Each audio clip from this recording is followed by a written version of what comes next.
Hello, everybody, and welcome to another Batman review. Today it is Season 1, Episode 3, titled Feathered Finks. And this episode guest stars Burgess Meredith as the Penguin.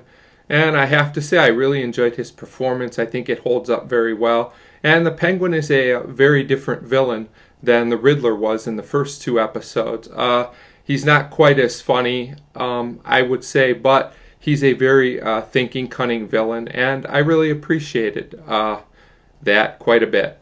So this episode wasn't quite as memorable as the first two, I didn't think, but it's still a solid episode, which sets up the second part very well.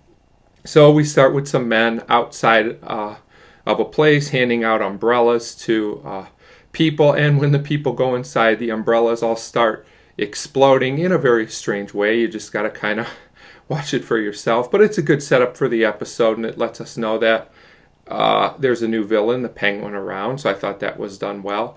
And then Batman and Robin are actually introduced to the Penguin through a videotape, which I thought was pretty clever, especially considering the time period. But the tape doesn't reveal a whole lot about the Penguin's plan.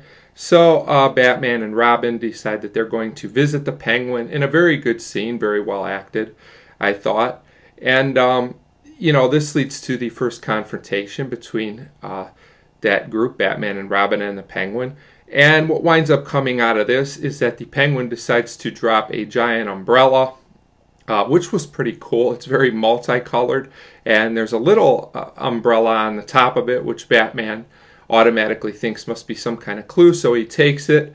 What they don't know, or what we think they don't know, is that there's a hidden transmitter inside of the umbrella, so now the Penguin can kind of spy on Batman and Robin through hearing what they're saying. I thought this was clever and well done.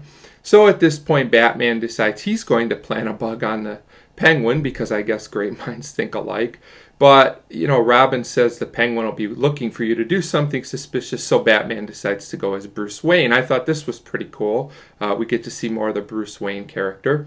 So when Bruce Wayne goes to the Penguin shop, he tries to plant the bug, which looks like a literal bug, which I thought was pretty funny. Actually, an alarm goes off as the Penguin somehow had some kind of alarm that protected against bugs. I have no idea how or why.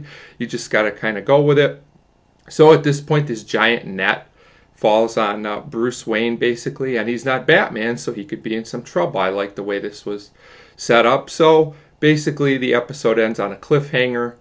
Once again, like the first of the two-parters always do.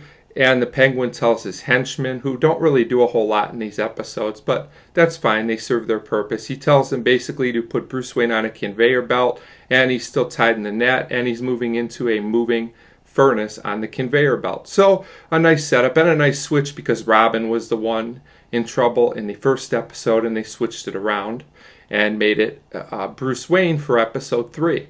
So overall, a solid episode, very well constructed actually, but I didn't feel like it had quite as few memorable scenes as the first two episodes, but still very solid, and I give Feathered Finks a 3.5 out of 5, and a nice setup for what I consider to be an even better episode 4.